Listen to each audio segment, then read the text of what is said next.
Hi, this is Paras. Hey, this is Langan. Welcome to the Salespanel podcast, where we go through the journeys and playbooks of thought leaders from the B2B world, tuning for all the things on data-driven marketing, product-led growth, and customer intelligence. Our guest today is a B2B marketer, content writer, strategist, and above all, a storyteller. It believes in driving meaningful results with global marketing campaigns. Today, we are going to talk about his fundamental approach to brand awareness and content marketing, as well as various marketing roles he has played for B2B technology companies. Please welcome Mike Goldberg, a seasoned content marketer who has been into leading content marketing positions for companies like CFA Institute, Vonage, etc. Hi, Mike. How are you? Good. How are you? Thank you for having me. Yeah, it's a great pleasure to have you here. I think we are going to see a great mixture of your content experience in the context of technology, B2B companies, and I think it's going to be a super duper experience for anybody who is listening to uh, such a great experience from your side. Neil, you would like to start with the first Yeah, question? yeah. So, Mike, so you started your career as a writer back in 1998, and that's a long time back. Like I was like 3 years old at that time. Anyway, so please tell us about your journey and about growing into roles where you have had to lead content marketing in market leading companies. Yeah, absolutely. Thank you for making me feel a little old. So Yeah, I am kind of young. it's been an interesting journey. It doesn't feel like I've been doing this for 20 years. Every day feels new almost. But yeah, I studied journalism, and I was looking to break into journalism, newspaper, TV reporter, in that world. And I was coming into the market at the height of the dot-com boom, and there was a lot of opportunities for new roles outside of traditional journalism, writers for websites. So I had the opportunity to start my career as a web writer. But then just as soon as I got it, the dot-com bubble burst, and there was a lot of less opportunities for roles, especially writing.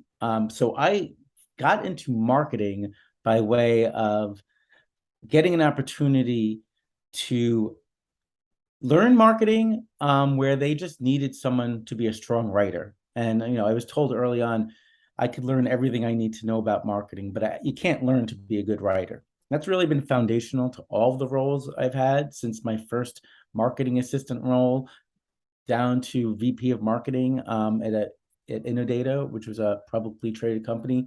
It was that ability to write and tell stories. So it's really been a big part of what I've done, what I've worked with teams to teach, that writing, not just for external communication for our audience, but the importance of writing internally and how you talk to your teams and peers. And so, with the dot-com bubble, like you were saying, like there was a boom, and like investors were investing like crazy on these companies, and then there was a crash. So, did you stay the course with web writing, or like did you have to pivot or like make amends on anything? Yeah, and I had to completely shift gears, and I went from web. Right after that dot-com bust, my first role was back into more of a traditional print publication.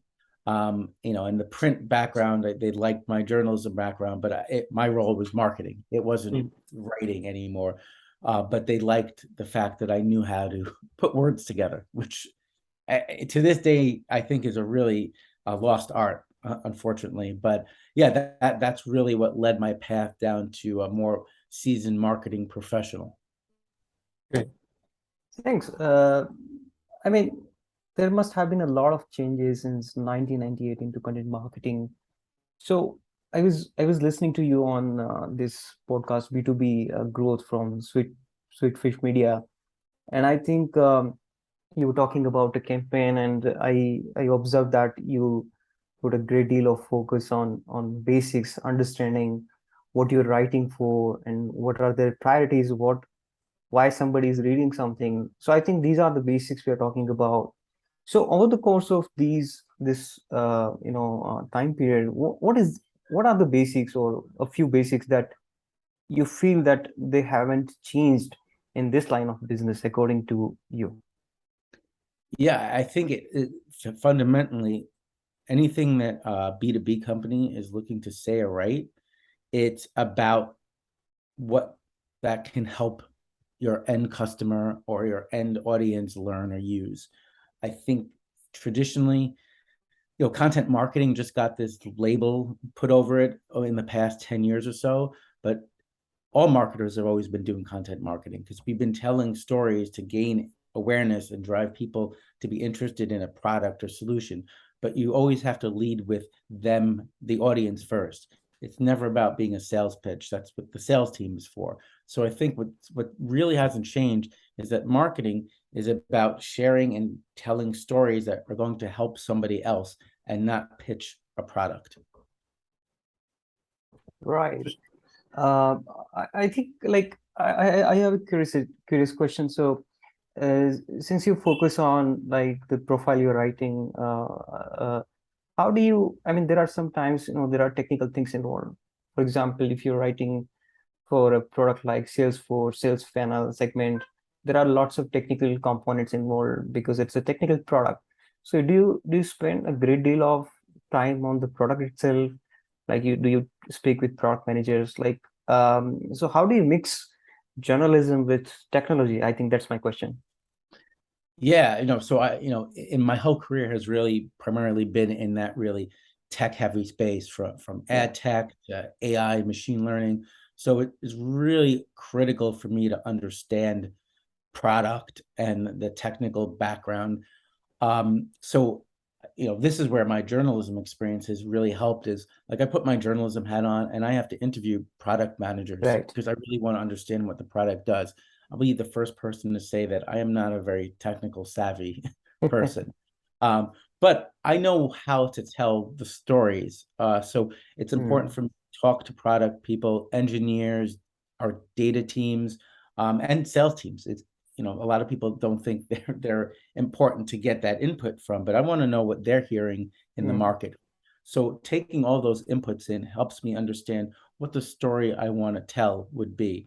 Now, if you ask any product person, they're spending all their time creating this product. They want to talk about the features, the bells, the whistles, and they're proud to do so. But at the end of the day, I don't want to tell that story. I want to tell the story of what that product does. What does it help people to do? I always look at the analogy of if I'm Mercedes, I want to sell the coolness of the car, the look, the feel, the sexiness. But if you want to get under the hood, I'm not going to tell that story. I want to get you involved so much that, you're ready to go under the hood and then explore more, but I've got to get you interested at first. So, that's how I approach, a technical heavy story. Great. Yeah, I think product people, tech people, they have a different language of speaking, and this is like when you have to communicate with readers, there might be a barrier in that case. Like if the product person is not into storytelling, like I have to deal with the same thing because I have zero background in technology. So when I write for Salespanel, just have to think about how this works for the audience, and like I get the data from our product people, and then we have to just go in the storytelling mode. Yeah, I mean, it's really critical, but of course, Yeah. I can't tell that story if I don't have the basic Yeah, foundation. right. Is. Yeah, so you have been in charge of content marketing for several enterprises with companies having 2,000 to 5,000 employees or more. So can you tell us more about how the process in such a big company works? Yeah, it's been very different based on the company, Yeah. the companies I've had. I've worked on small teams, I've worked on massive teams, as you mentioned. Ultimately, the end goal is always the same. It's how can I create an editorial strategy and put forth an editorial calendar that is aligned to everything else the business is doing. I've worked in companies where they just it was more about quantity versus quality. Let's like write blogs about everything under the sun. And even if that content is great, if it's not aligned to a campaign or business goals, chances are people aren't going to find it. It's not going to be used correctly. So for me, it's important to establish, agreed upon strategy goals. And that's where working closely with product team, sales team, PR, comms team, and agreeing on, what are we talking about, what's coming into market, and then building that content strategy around that. And also making sure everyone is aware of what we're doing.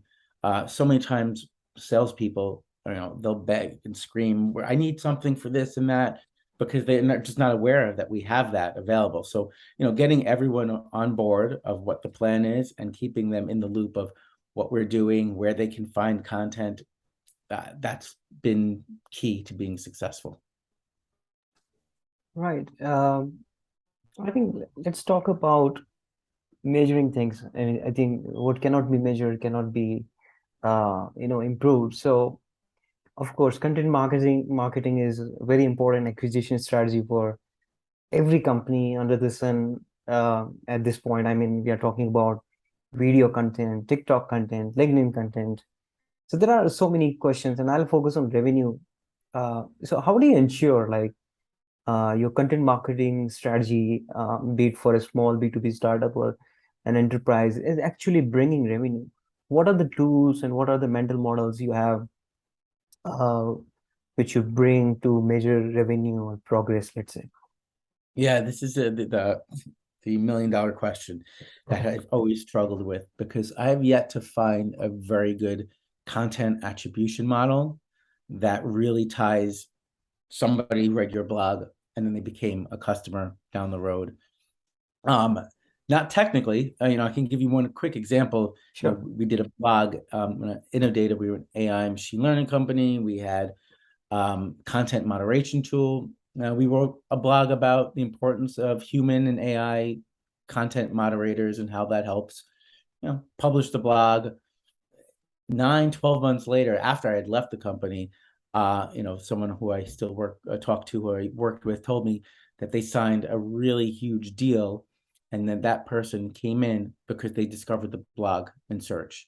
So yeah, they came through that way. The sales team obviously talked to them, nurtured them. The sales team gets that credit, but we know, our marketers know, that first touch was that blog.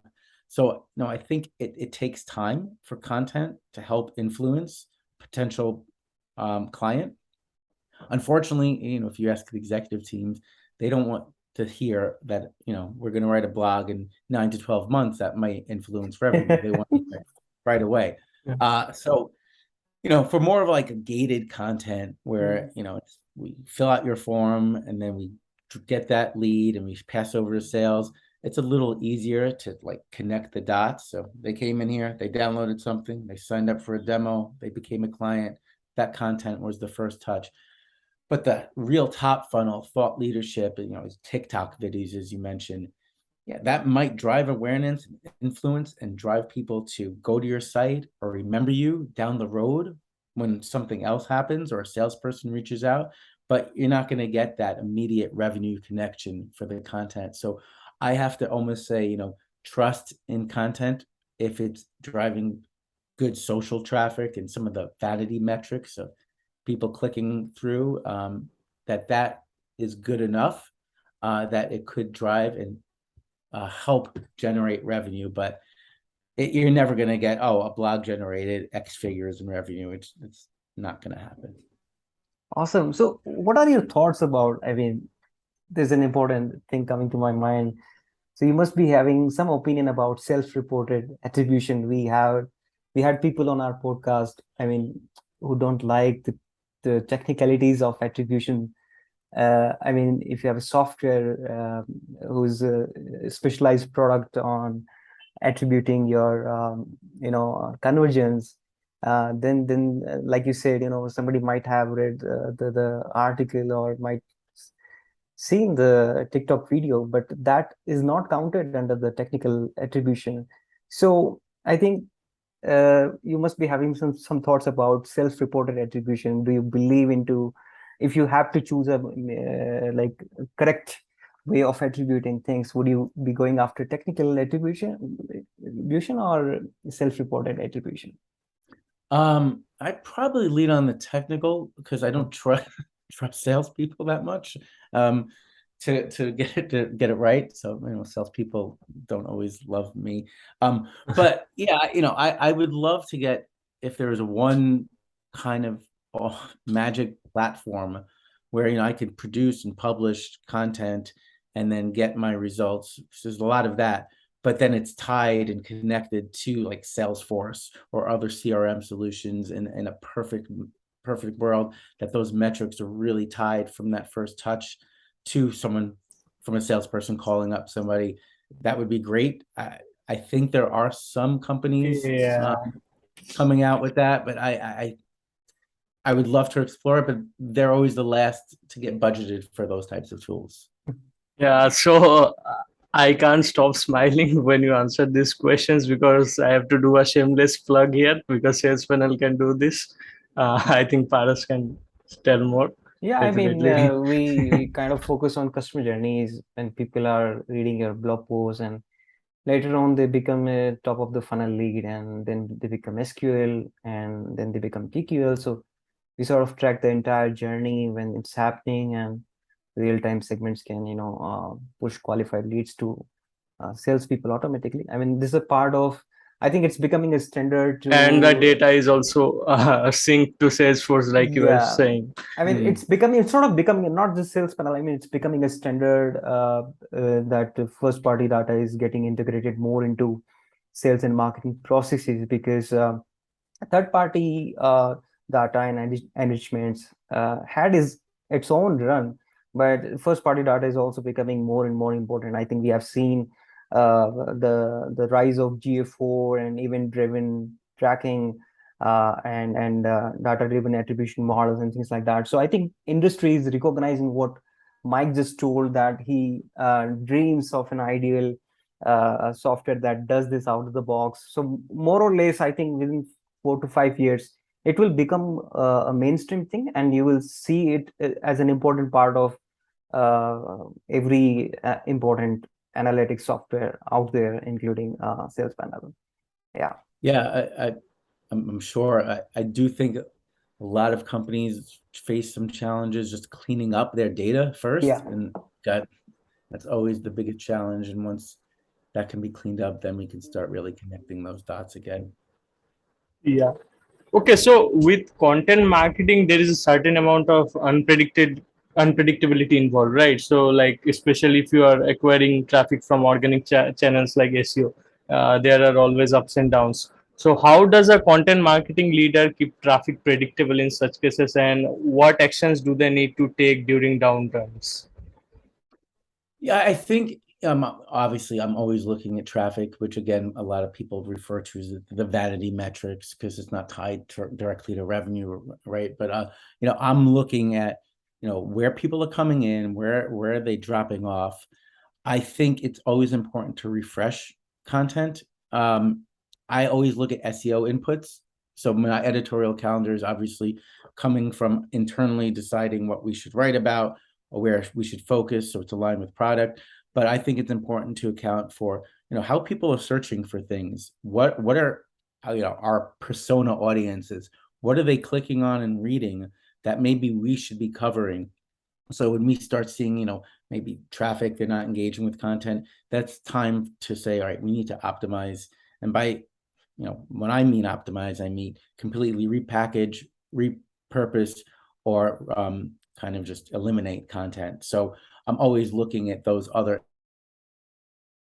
that we're on top of, trends that we might not be capturing.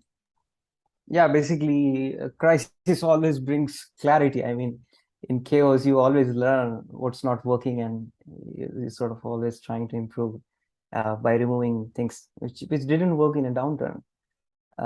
So yeah, with that, let's move to your something a bit philosophical question. So I think you have a lot of experience in this market. At the end of the day, what's your biggest learning? What's your number one or probably number two principle that keeps driving you? Something that you wish you would have known when you started. Yes, that's a good question. I think the biggest thing for me is not thinking I know everything.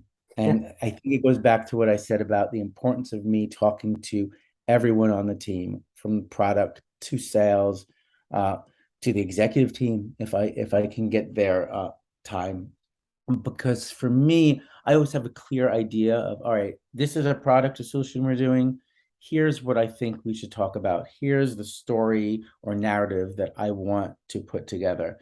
And often early on in my content career, I just rushed to it, write something without really thinking through some of that product technical stuff that we talked about.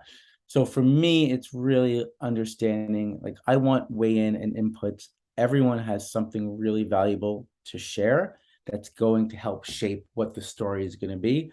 So going forward, I always think it's important that content is not created in silos, that it's something that's created with everybody's weigh-in. Ultimately, I'll shape the voice and tone, but everyone's a storyteller, and I think it's important to capture that.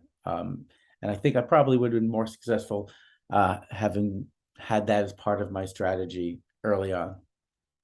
Absolutely loved it. Basically, listening is important, and giving importance to everyone's the way they look at the world, not just you. I mean, it's very, lovely thoughts.